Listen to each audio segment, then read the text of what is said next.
Good morning. Hello, Good morning. Jenny. I'm making coffee. Well, good. Well, good. I just finished making coffee, and I've got a little bit of a insulated carafe here and half a cup of one of my favorite cups. It's a very small one, unfortunately. I Oh, just got it for my birthday 80, and 80, fabulous. 80 fabulous. oh, that's nice. Got a little, does it have a crown on it? You know what? There's a lid. That's a crown. Yeah. That's really Okay. cute. Yeah, Very- nifty. Well, this one is from the Christian and Byzantine Museum in Athens, Ooh. in their gift shop, and it's served me well, even though it doesn't contain enough coffee. I've always got to have a pot at hand. I Yeah. remember that from your breakfast or the coffees that you did. Mhm. You displayed that cup at that time. Yeah. Good. So anyway, here we are, and there was an exciting exchange this morning. We getting fueled up. It's unending, isn't it? That's it. That's it. And I didn't realize how that recording of last week was going to come out, and I didn't realize that it would just feature whoever the program decided was the speaker. So now I have it on gallery view, and it will be recording everybody all the time. Oh. So now, Jenny, you don't have that beautiful halo. Yeah. And I switched my view. I think it's better to look at cabinets than it is to look at the.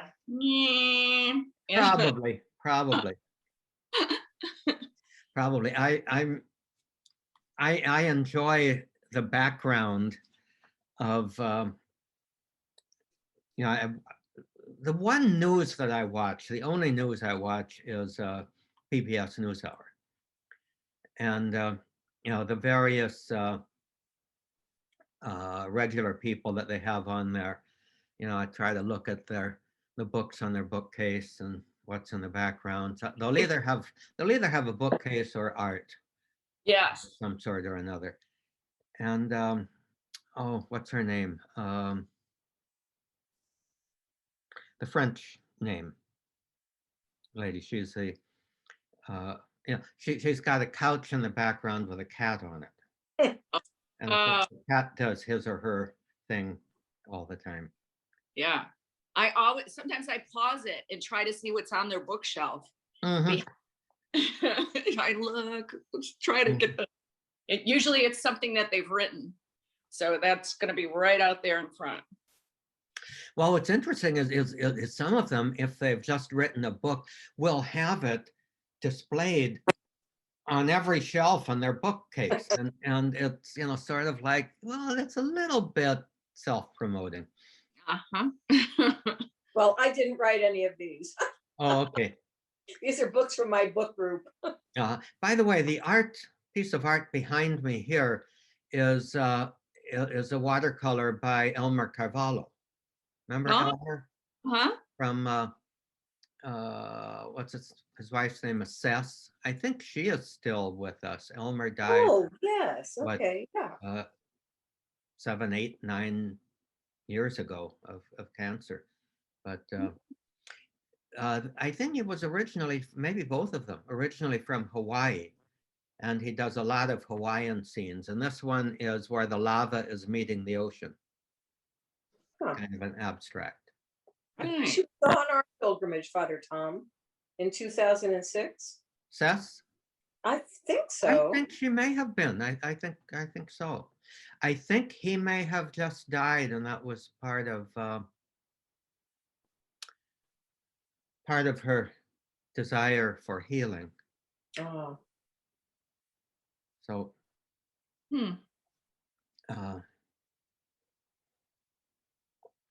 or anyway, I don't know who else is going to be on. I think Susan's going to join us right before 9, possibly. That's what it sounded like. Yeah. Yeah, and she had a nice outline of how we should structure this, and it sounded a little bit class-like to me. But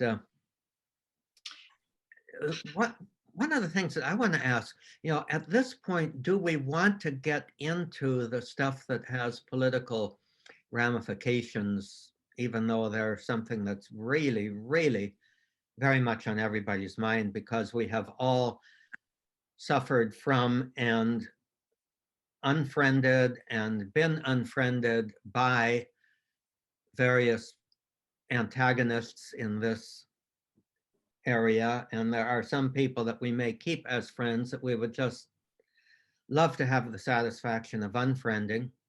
I've got a few in mind, but Mhm. but whom I also regard very highly, and I think we've all got that sort of. Do we want to get into that, or do we want to continue sort of on the line of the personal, the personal hurts that we have individually suffered, maybe at the hands of betrayal or,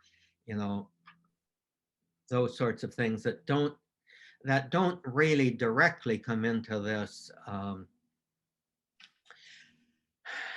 I kind of want to label the phenomenon of this political alienation as culture of contempt.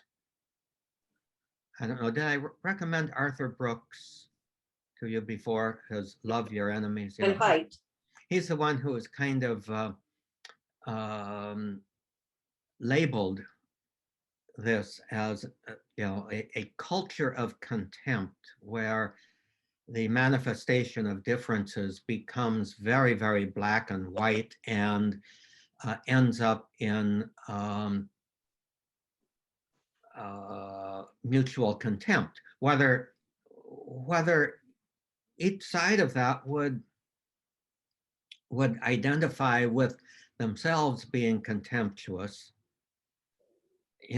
the other is always often perceived in the line of contempt.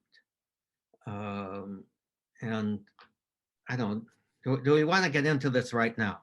Well, I don't Father, Now, my thinking is that we can't avoid this. I mean, eventually we're going to have to address it. Maybe not in the Mhm. beginning now. Mhm. but as We kind of do it a soft approach. And Susan and I even discussed some of the words to use. Like, we don't want to say harassed. We don't want to say bullied. We were talking about this yesterday, and we agreed that unkind was a softer word to use, because we don't want to, use these harsh words of bullying or harassment. But it's like the elephant in the room, and I think it really needs to come out, because this is what affected so many people. Yeah. right. But maybe further on down the road, think be a- maybe. Topic, right? It could be a whole topic of conversation, and maybe bring in one or two people that feel the same way about Democrats. I mean, they it's kind of weird. I like to sometimes, when somebody in a public forum, of a politician, especially on the politicians' websites, there'll be comments. The comments are really a little bit enlightening and also awful, because they actually say the same things against the Democrats as the Democrats say against the Republicans. It's identical. They say the same things. You're believing lies. You're a sheep. You're this. You're that. Yeah. It's interesting, because it's like, all you have to do is swap the word. All you have to do is swap the word Republican. All you have to do is swap the word Democrat, and you're going to get this kind of the same. Yeah.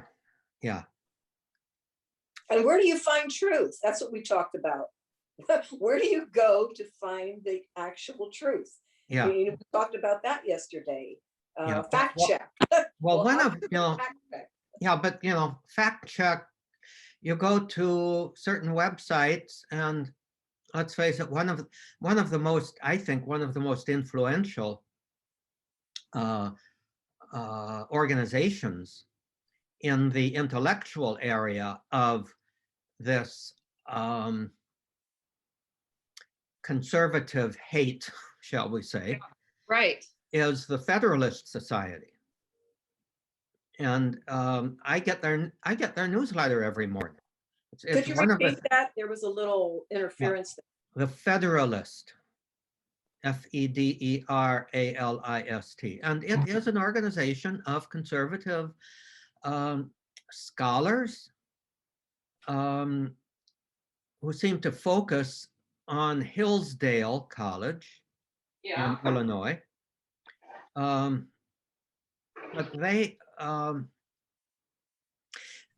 they're often legal scholars and lawyers and such like, and you know, you look at their list and they're fairly influential people. They are the ones who have fed, and I want to say this, you know, in a with all of its graphic purity, have fed Trump all of his judicial nominees. Right. And as near as I can tell, even the conservatives who loathe Trump personally found him the useful idiot because of, and you know, they've actually gotten their way, and I think it's going to backfire on them because what they were counting on was that he would appoint a conservative majority to the Supreme Court. And of course, they fed him 3 nominees, which he pushed through, and they've got it. Now, the thing is, none of those nominees have ended up being loyal little Trumpists. They're loyal conservatives, which in some ways I think is probably okay. But they're not, you know, what was it, just yesterday, they refused to hear the last of the cases that Trump's people had against the election. So, you know, they're not exactly puppets. And I think, you know, a brilliant or even a decent conservative legal mind is probably going to be a legal mind first before an ideological mind, we hope. I was just going to say, one can only hope. Yeah. So anyway. So I think it could be a topic, though, uncomfortable as it may seem, for another time, but framing it in a way that it's not that's not Maury Povich or you know, one of those crazy shows. So I think I think could work. I don't know about. Yeah, I think it's got to be a topic that really does occupy our attention. I just wonder if maybe we need a little bit more preliminaries into like the structure and the anatomy of forgiveness. Did you happen to notice my my Facebook post announcing this upcoming coffee? Oh, yeah. The anatomical chart. Circle, straight line, straight line, straight line. But, I was kind of, yeah, I don't know if you have the practice of reading the liturgical readings for each day, but I try to. Today's reading is from Gospel of Matthew, the unforgiving steward. And you know, that's in response to Peter's question, and I think I'll use that for the maybe the opening prayer. But it's in response to Peter's question about, do I have to forgive 7 times? And Jesus says no. 70. Some translations say 77 times. Others say 70 times 7 times. So it's a difference between 77 and 490. Wow. And meaning endless. But there is a bit of a difference there and nuance between Matthew and that parable and the prodigal son and that parable. And I'm wondering, for our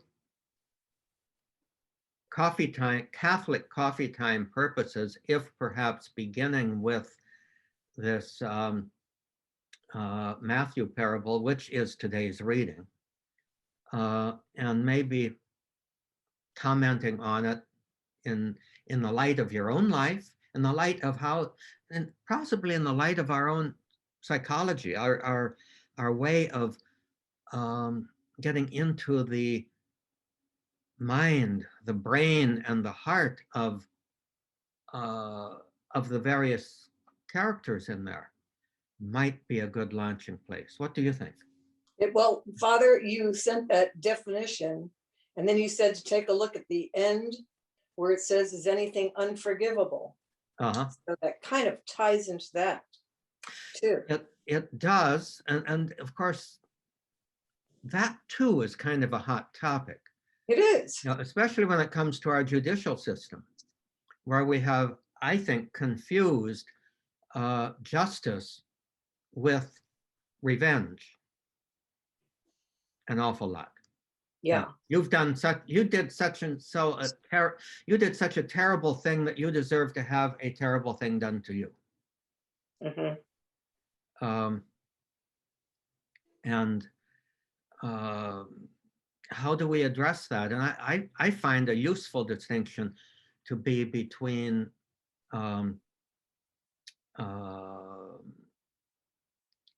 unforgivable, let's use that term, and inexcusable.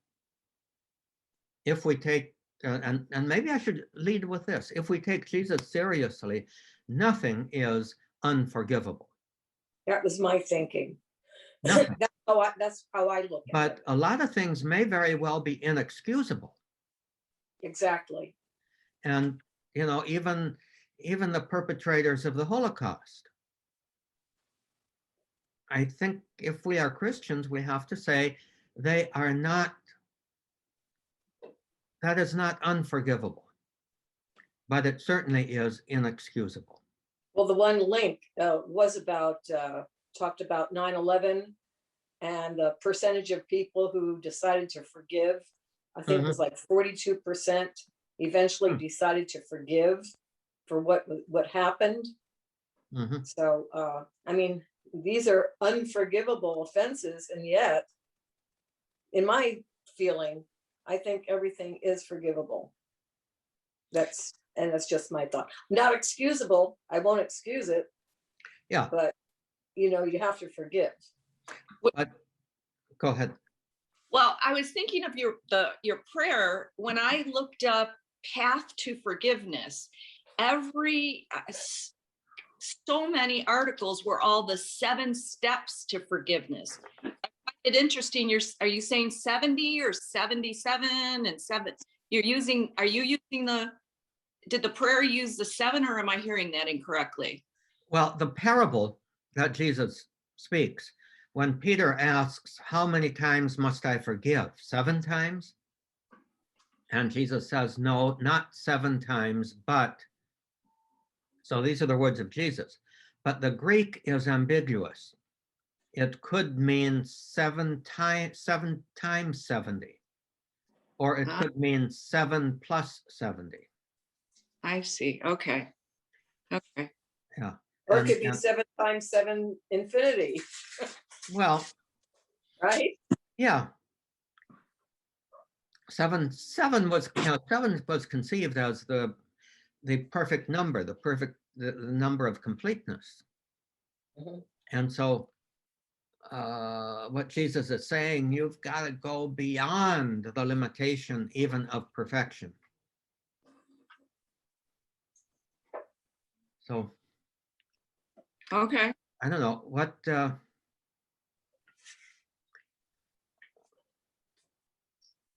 since it's coming up really close, and I'm going to have to, Oh, it is. and I'm going to have to excuse myself actually for about 2 or 3 minutes. By the way, Karen, over late last week developed a very, very painful condition of shingles in her face, Oh, Oh, no. including her eye, oh, the right eye. And so she's been prescribed not only a series of pills, but eye drops for every 2 hours. And before we start, I'm going to have to go in and Okay. put some drops in. So Okay. you two continue, and then when I come back, we'll have to go on, and then I'll kind of lead with a prayer, and then you can ask what you want or lead it in whatever way you want. or you Okay. came up with those topics. Maybe we could start at the top of the Okay. list. You know, I'm going to trust you or depend on you to get the conversation going once we get going. Okay. Okay. Right back. Did you take your walk yesterday? We did our hike, yeah, every Oh. Monday morning. You're welcome to join us if you'd like to. Oh. go. Have you taken the one where near me called the Marshall Canyon Trail? We talked about that one. A friend told me about that. And she said there are 2 different hikes there. There's one that's really strenuous. And then there's, you know, the one that's a little more easy to do. So that's where we're headed. We don't want to do the real strenuous one yet. You know, we could work toward it. But this friend of mine belongs to the Sierra Club, and she does these phenomenal hikes. She Ah, drives okay. 240 miles to the steps out in the desert, and it's getting caught in rocks, and they use ladders to get from a place to another. It's amazing what they That- do. Yeah, I can't do that. I've got I- 2 knee replacements, so I can't do that. right. Yeah. I'm trying to take the Marshall Canyon, and I'm not sure if I'm on which one I'm on actually, if it's considered. There's parts of it that have a little bit of elevation, but it's doable for me. Uh-huh. And so I try to do it a couple of times a week. Yeah, I'll check back with Kathy to see which route is the best one for us. Yeah, I could get there back of my house. From where Oh, I can walk down the road and get to the trail. oh, that's convenient for Kathy you. is coming on. Somebody's Okay. coming on. Kathy? Here she comes. Ready or not.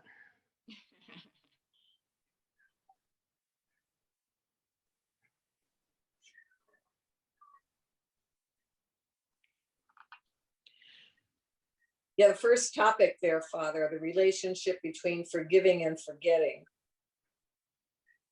I mean, that's a whole segment in itself right there.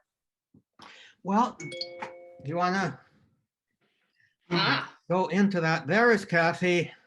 Welcome, Kathy. Good morning. I'm just going to excuse myself for a second. I have to set up my studio. All So right. Go ahead. Go ahead, talk. All right. Well, I'm going to actually log on to Facebook and get us going there.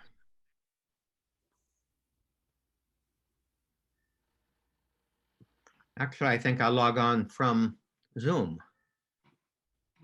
More live on Facebook. Okay. Share. you can't our card, can you? Pardon me? What I see is what anyone else sees, correct? I think that's the way it will be now. Yeah. Okay.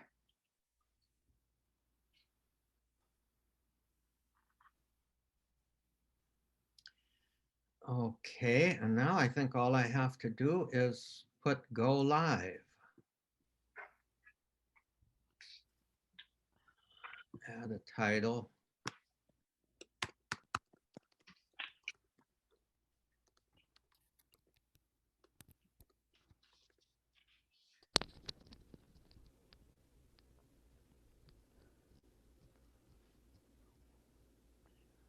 Okay, we are. Now it looks like we are streaming live on Facebook. So welcome to everybody on Facebook. And welcome to Marcia, Jenny, and Kathy. And I'm Father Tom. And this is the second time that we have the, shall we say, the Reborn series on Facebook Live of Coffee with Father Tom. And so here is the, what did Susan call you all or us all, the Team Tom Coffee? Yeah, yeah. I don't care for that, but that's okay. So we all have our coffee or beverage of choice. Mine is coffee. So welcome to everybody. Let's see if we have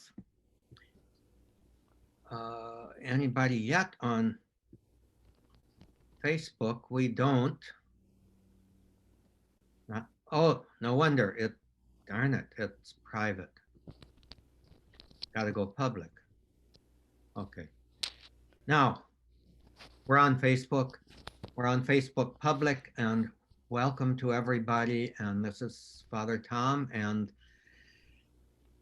our team that kind of prodded me to restart this, and Kathy and Jenny and Marcia.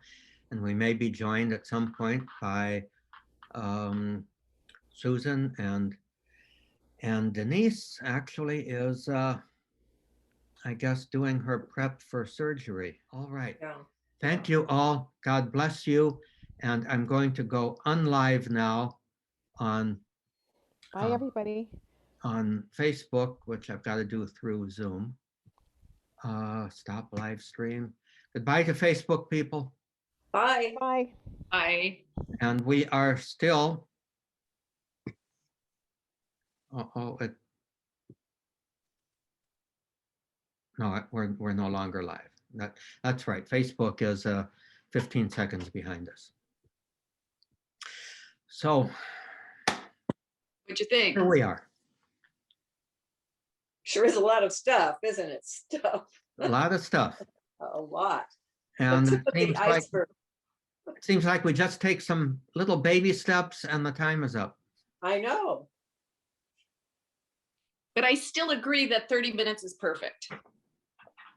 I don't I think. agree. Yeah, I yeah, think that's a good idea, Jenny. Yes, yeah, we need the discipline. exactly. Otherwise, it'll go on and on. That's right. I don't know if I mentioned before, but I didn't on the live thing, but Fridays, I'm doing a Zoom talk with 4 former classmates, seminary classmates, whom I have reunited with after more than 50 years. Only one of that 4 was ordained, and he left the priesthood after about 6 years. The others left the seminary before ordination. And we were never that close. None of us were that close in the seminary. But we have developed kind of a bonding because one of them actually reached out to me and just wanted to see how I was doing and visit a little. And our conversation went so well that we thought, let's involve some of the others that were marginally involved with. He was involved with a couple of them more. And so now we are 5 on Friday mornings, and we want to go for about an hour, and we end up going for 2 hours. Two of them are lawyers. One is a psychologist, and one is a teacher, all retired to one degree. Lots of interesting conversation, I'm sure. And it's very interesting. Very interesting. And what also was interesting, one of them has two sons, both professional. One son is a lawyer, the other is an academic. No, one is a doctor and the other one is a lawyer, I think. And one is a very liberal Catholic, devoted Catholic, and the other one is an extreme right-wing devoted Catholic. Huh. And of course, they have interesting family gatherings. So I'm I- sure. So Okay. anyway, shall we call it a day and continue our discussions as we reflect on them through email? Did you find it helpful to keep everything in the one email Yes. stream under the same subject? Yeah. Yeah. Yes. Okay, so I will initiate that with a group email and then respond as you will, or see what we.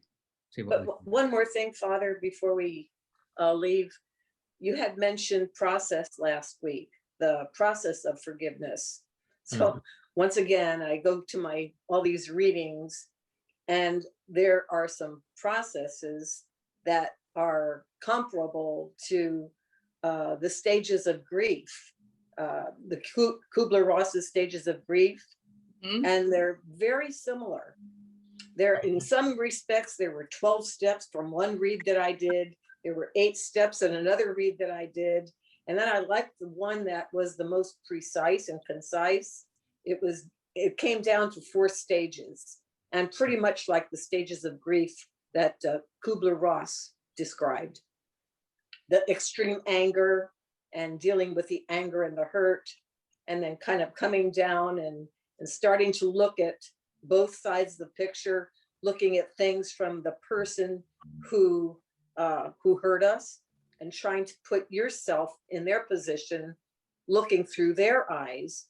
And that was one way of coming around, that was helpful for a lot of people.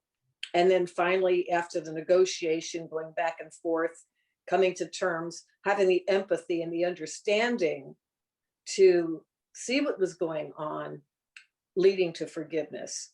Mm-hmm. And again, the degrees of the infraction. And of course, it can take some people years to get through some things that were so hurtful and unkind. Yeah. Could you Right. send us the links? You know, I went back to look for it and I couldn't find it, but all these other things came up. Hate when that There were happens. 12 stages and 8 stages. I Uh-huh. wanted to find the 4 stages again. Oh my. The But I same thing think that- that as well with the process of forgiving. Yeah, I think that would be a good thing to talk about. Okay, and you know what comes to mind here is, as you're talking about those stages, there's a lot of parallels to the 12 steps. Exactly. of AA. Yeah. Yes. And there's a lot of parallels in the 12 steps to the spiritual exercises of Saint Ignatius, and the I think it's sometimes identified as 5 requirements or 5 stages for making a good confession. Oh, You know, they all kind of relate to one another as a process. I'm going to do. they a little really do. Yeah. They affect a lot. Yeah. Yeah. And overlap. Yeah.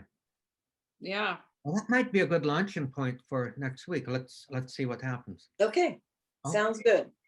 All right. Well, God bless you all. And I will do kind of the same thing that I did last week. I will edit, because I'm recording all of this, but I'll edit out our Facebook Live presentation and put that up on YouTube. And then I'll edit. I don't think I'll do I'll include the preliminary stuff. And then our subsequent stuff, which isn't too long right now. It's only about 10 minutes. And then that will go up on YouTube, but with a private link. Okay. Public, if you want to watch it. If you want to go through. And don't forget, it's always helpful when you're watching YouTube to look at that little settings thing and advance the speed, because you, Yeah, that was a good idea. Yeah. Yeah, I used it. good. Yeah. All right. Right. Enough? Enough. God bless you. Have a great day, and may the Lord continue to be with you all. Bye-bye. Thank you, Father. Thank you. Bye-bye.